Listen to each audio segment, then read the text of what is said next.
Сәлем, мен оп-оңай математика каналы. Естеріңізде болса, алдыңғы видеода біз функция тақырыбына тәуелді және тәуелсіз айнымалыны түсіндіріп талдаған болатынбыз. 3/1, 3/2 есептерді талдағанбыз. Енді бүгін Шыныбеков кітабындағы жалғастырып 3/6, 3/7 есептерді шығарамыз. Яғни біз осы уақытқа дейін функцияға және аргументке арналған есептерді шығарып жатырмыз. 3/6 есеп. 3/6 есептің біріншісінде біз жазып алайық. Функцияның берілген функциядағы аргументке, яғни x-тің орнына біз мұна берілген мәндерді қоюымыз керек. -1, 0, 1, 2. Яғни x-тің орнына қойып шығамыз. Ең бірінші -1-ді қояйын. 4 - -0,5 көбейтілген 1. -1. Яғни 0,5-ті -1-ге көбейтсем, -0,5 шығады. Ортадағы мына -2 бізде плюс береді. Сонда 4 плюс 0,5 болады. Яғни 4,5. Екінші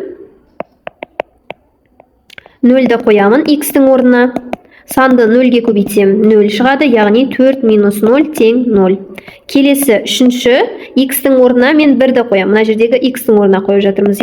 4 - 0,5 көбейтілген 1. Яғни 0,5-ті 1-ге көбейтсек, санға 1-ді көбейтсек, санның өзі шығады. 4-те 0,5-ті азайтсам, яғни 3,5. Келесі 2-ні қоямын.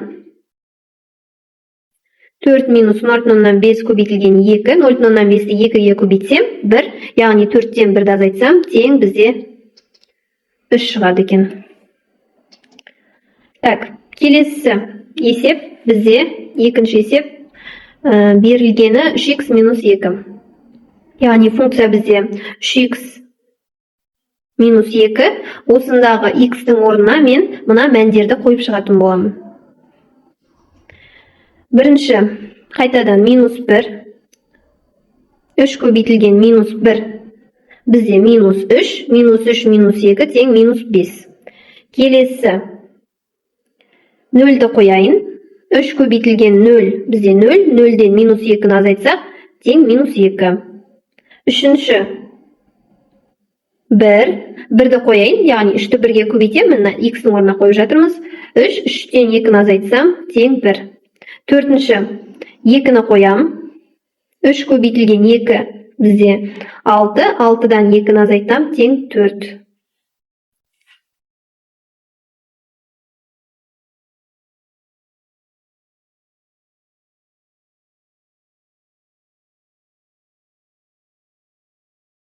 Келесі үшінші есеп функциясы бізде x квадрат плюс 1.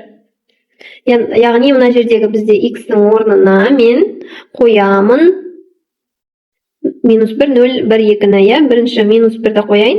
-f -1. -1-дің квадраты болады. Яғни мына x-тің орнына -1-ді қойсам, -1-дің квадраты плюс 1. Плюс 1 плюс 1 тең 2. Келесі екіншісі 0-ді қоям. 0 квадрат плюс 1, оны білеміз, ол 1-ге тең. Үшінші 1-дің квадраты плюс 1 болады. 1-дің квадраты 1-ге тең. 1 плюс 1 тең 2 болды. Төртінші 2. 2-нің квадраты плюс 1. 2-нің квадраты 4. 4 плюс 1 тең 5. Мына жерде x-тің орнына қойып жатырмыз.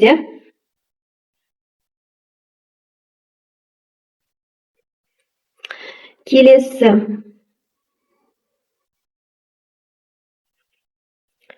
функция бізде 3 бөлінген x плюс 5. Бұл жерде енді x-тардың орнына тағы да жаңағыдай қойып шығам. Біріншісі мен -1-ді қойсам, 3 бөлінген -1 плюс 5 болады. Астына x-тің орнына қойсам. -1 плюс 5 бізде 4-тен 3 болады. -1 плюс 5 өйткені 4-ге тең. Екінші бізде f 0-ді орнына қоям. 0 плюс 5, 3 тең 5-тен 3.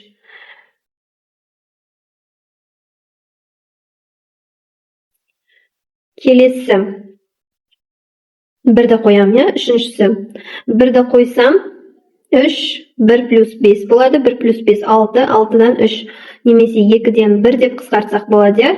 Сонда ол 0,5-ге тең. Төртінші 2-ні қоямын. 2 плюс 5, 3 тең, яғни 7-ден 3. Келесі 3-те 7-ші есепті қарайық. 3-те 7-ші есепте бізде 2x минус 3 функциясы берілген, кестені толтырыңдар дейді. Мына жерде аргументтің мәндері берілген, және де функцияның мәндері де берілген. Мына жерде x беріліп тұрған мәндер бізде аргументтің мәндері, ал мыналар бізде функцияның мәндері. Яғни x беріліп тұрса, аргументтің мәні беріліп тұрса, x-тің орнына қойып таба саламыз. Ал аргументтің мәні, функцияның мәні беріліп тұрса, біз теңестіреміз жаңағы 3-те алдыңғы видеодағыдай 3-те 2-ші есепке ұқсайды. Так, біріншісі бізде x 0-ге тең дейді. Яғни 0-ге тең болса, мен 2x минус 3-тегі x-тің орнына 0-ді қоям. Сонда 0 минус 3 тең минус 3 болады екен. Екінші минус 1 дейді. Минус 1 болса, 2 көбейтілген минус 1, x-тің орнына минус қоям. Минус 1 минус 1, 2-ні минус 1-ге көбейтсем минус 2, минус 3 тең минус 5 болады екен. Келесі, бізде бұл жерде енді керісінше бізде x емес, мына 2 беріліп тұр, 2 деп, яғни функцияның мәні беріліп тұр. Функцияның мәні беріліп тұрған жағдайда, мен мына берілген функцияны 2x минус 3-ті мына 2-ге теңестіріп алам. Яғни үшіншісінде 2x минус 3 тең 2 деймінде 2x тең минус 3-ті оң жаққа өткізсем плюс 3 болады, 2-ге қосылады. 2 плюс 3, яғни 2x тең 5. X-іміз неге тең? 2-ге бөліп жіберем, мына 2-ге 5-ті. Сонда 5 бөлінген 2, 2,5. Төртіншісін мына жаққа жазайын. Бізде төртіншісінде керісінше минус 2 берілген аргумент, яғни орнына қоямын. 2 көбейтілген минус 2, минус 3. Сонда минус 4, минус 3 тең минус 7-ге тең.